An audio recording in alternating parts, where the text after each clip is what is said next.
Melikilikimaka is a thing to say on a bright Hawaiian Christmas day.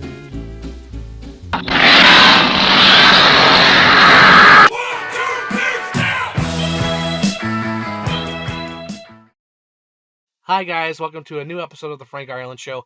I'm your host, Frank Ireland, and since last episode, I got a lot of good feedback. People are saying, we want more, like, you really like it, we want more.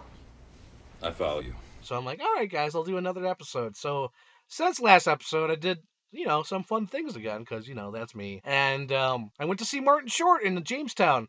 My mom was driving home after work, and she saw the sign that said, Comedy of Martin Short in Jamestown. My mom's like, oh, Jamestown's not that far. Frank, you want to see Martin Short? I'm like, yeah, sure, let's go see Martin Short. So we got tickets, we got good seats, we got third row, and Martin Short was just hilarious. I know that. You don't think I know that? I was on the committee, I would know that.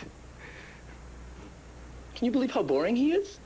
So after that, Niagara Falls was holding this cool thing for Breast Cancer Month, and it was hosted by the Buffalo Bills. It was for Pink October.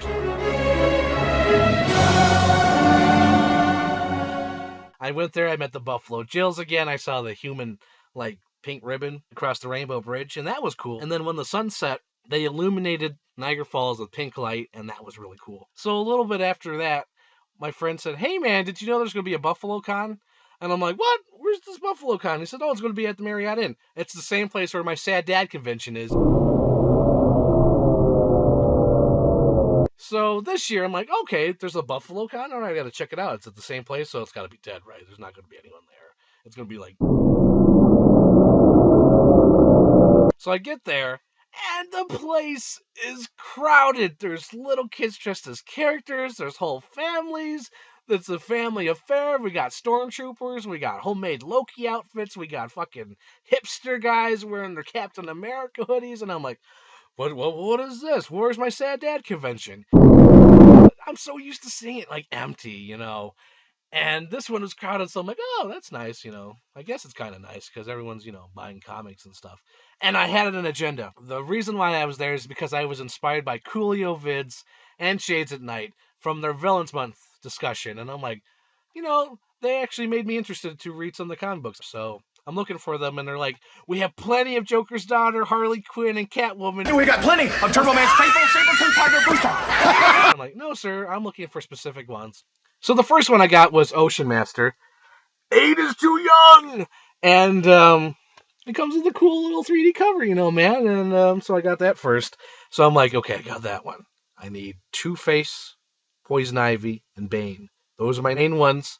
And if I have extra money, Zod and Lex Luthor and all that. So I'm looking around, and I finally find Two-Face, but he comes in a set, and I'm worried. I'm one of those people who might not find it again. So I found Two-Face. And the set he came with was the other people from the series. It was Killer Croc, who I'm not really a big fan of. I don't really know Killer Croc. And it came with Ra's al Ghul's Destiny. Not Destiny, but it came with Ra's al Ghul. Liam Neeson from Batman Begins. And the Court of Owls, which cracked me up after I opened the package and saw it was Court of Owls. And I was like, oh yeah, I'm the new face of the Court of Owls. Woo, woo. So I picked that up. And that came with Two-Face. So then I'm like, okay, Poison Ivy, Bane. I'm looking around and I find Poison Ivy. Poison Ivy. And I'm like, yes, I got her, Pamela Isley, it's jungle in here. So I picked that up and I'm like, okay, I got $5 left. I need to find Bane.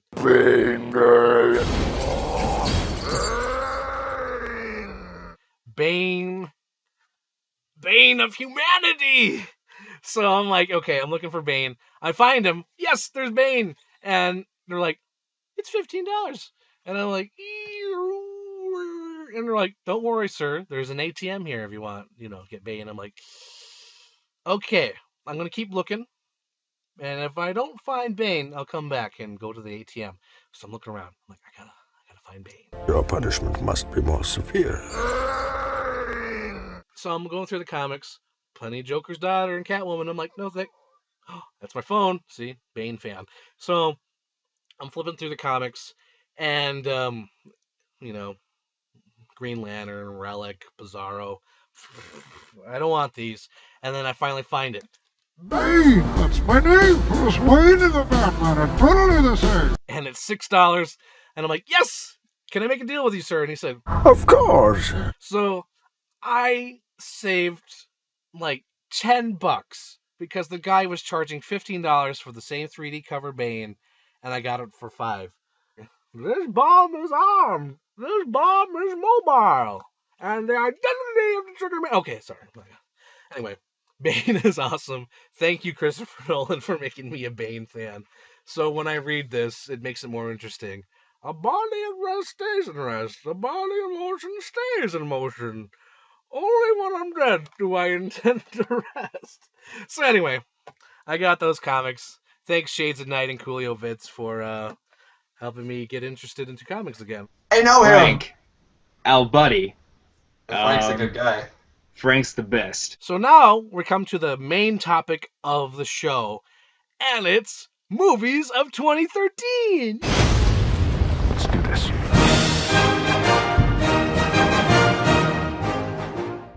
I don't want to talk about those movies. I want to talk about the movies I watched in 2013 that were my favorites, that I've seen before and some I haven't seen before. So here we go. Ray, stop the tow, brother. Hold on to your butt. I want you to get up now. I want all of you to get up out of your chairs. Buckle your seatbelt, Dorothy, because Kansas is going bye-bye.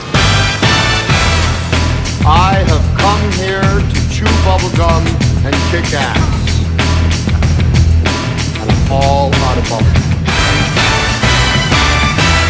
So this is going to be my top 8 list. What? Top 8? Yeah, let's make it interesting. So number 8 on my list is Room 237. Room 237 is a documentary about all these theories about what The Shining means. And I suddenly said to my friends, that movie was about the genocide of the American Indians. And they said, what are you talking about? And it's an interesting documentary. Number 7 on my list is Network. Network. My friend Alan Dennis is like, dude, you gotta watch Network. Dude, you gotta watch it. It's like the best screenplay I've ever seen. You gotta do it, man. It's amazing. So I'm like, okay, I'll watch Network. So I got Network from Netflix, and it was good. It's about like this dude who like loses it on television, and everyone's like, we gotta keep him on the air. He's giving us ratings. And it's like a really interesting story. It's a great script, great acting. It's all around awesome. And Network. Number 6 on my list is Yippee-ki-yay, motherfucker. To back. Oh, we are just up to our neck in terrorists again. Story of my life. To back. I know what I'm doing. You got a AAA card? The Die Hard trilogy. This year, Die Hard 5 came out. 007 of Plainfield, New Jersey. And I was like, Magoo, you done it again. Oh, how do you do, madam? Magoo's the name. But the Regal was holding a Die Hard series marathon. 5 movies, 1 epic marathon. So I was like, and if you guys know me, you know Die Hard is one of my favorite movies ever made. It's probably like my top 10. And Die Hard 2, I love just as much as 1. It's not in my top 10, but it's one of those ones I grew up with. Like, my mom was one of those people who recorded movies on VHSs, and she just recorded like 3 of them on a tape. And I grew up with Die Hard because it came right after Charlotte's Web, so it was like...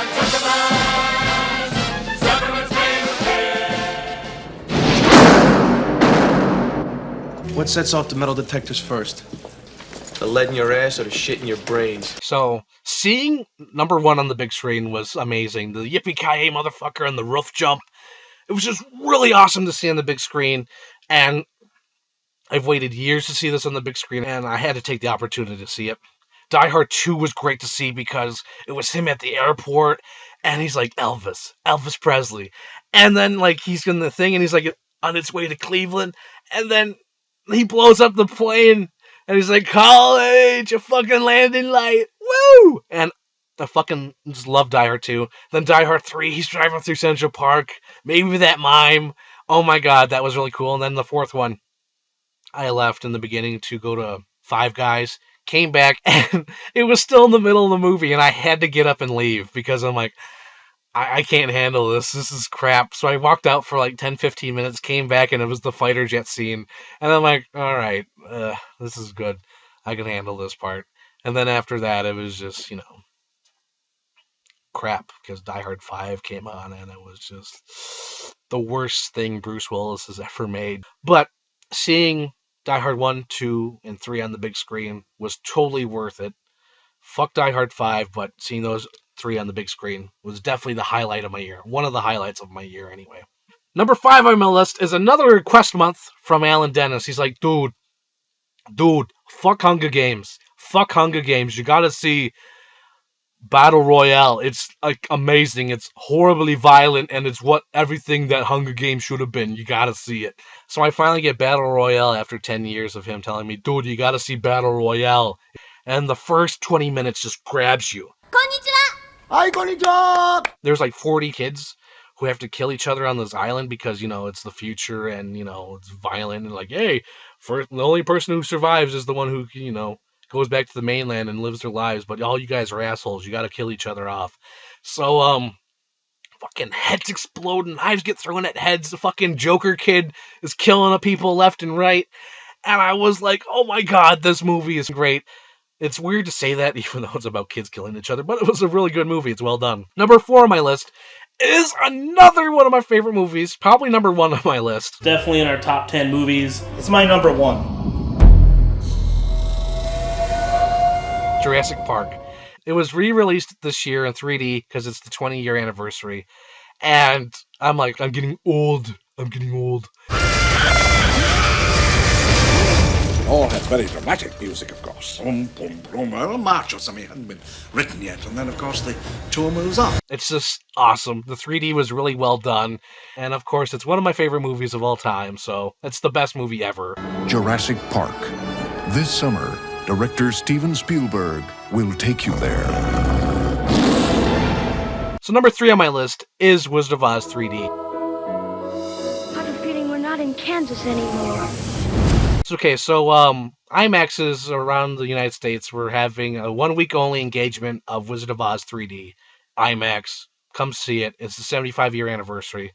So I'm like, 1 week only, it's not that much time. Who's got the time? So me and my mom, we go to see Wizard of Oz 3D, and it's great.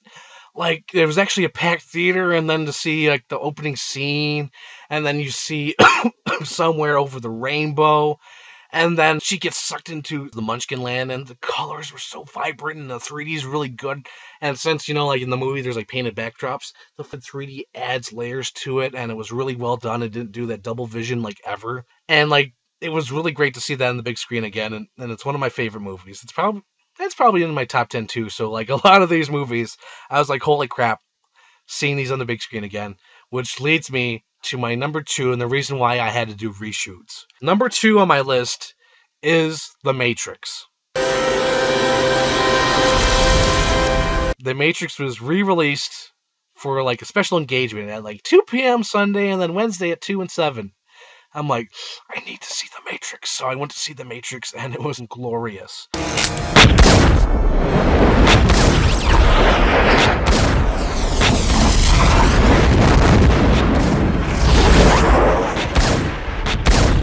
I watched the VHS over and over.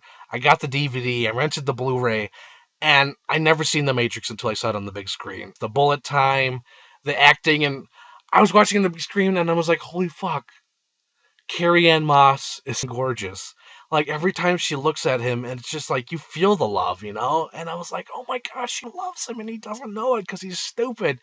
And then watching the scenes, and then watching, like, it's the smell.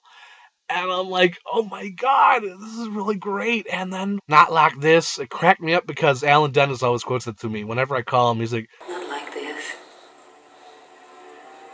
Not like this.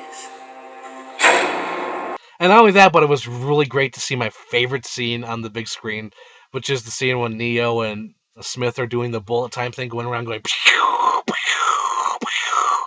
And then they drop to the ground, and he's like, You're empty. So are you. and it's awesome to see that on the big screen. Oh my god, I geeked out. So let's come to my number one thing on this list, which is They Live. They Live is a movie by John Carpenter. It's about a homeless dude, and he was trying to find a job, and there's no jobs.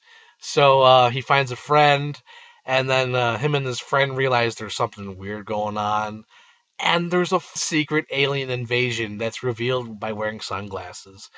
I know it sounds corny. Whenever I tell people this, they're like, you know what? That doesn't sound like it's for me. But I'm like, you gotta watch this movie, and they're like, no, man. Fuck you! And I'm like, you gotta watch it! And then it's like the scene from They Live. We just get into a fight about me trying to tell them to watch They Live. And, I usually lose at the end. But I'm telling you guys, give They Live a chance. Alan Dennis says it's the bestest movie ever.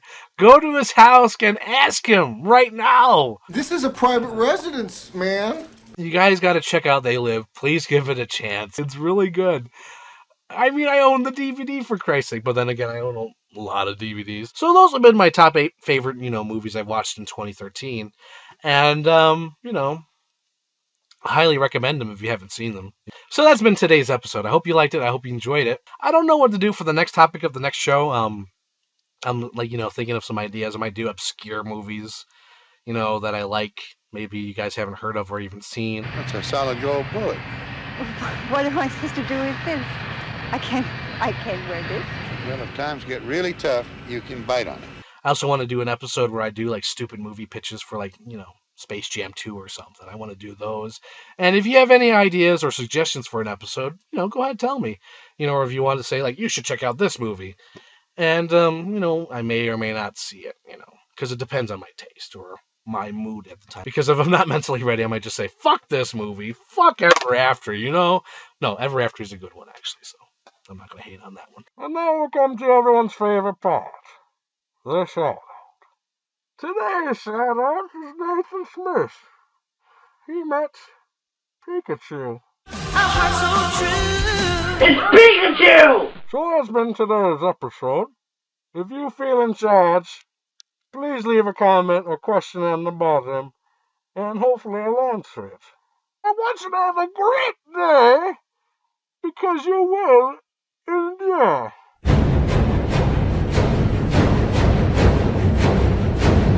Oh my god. That took forever.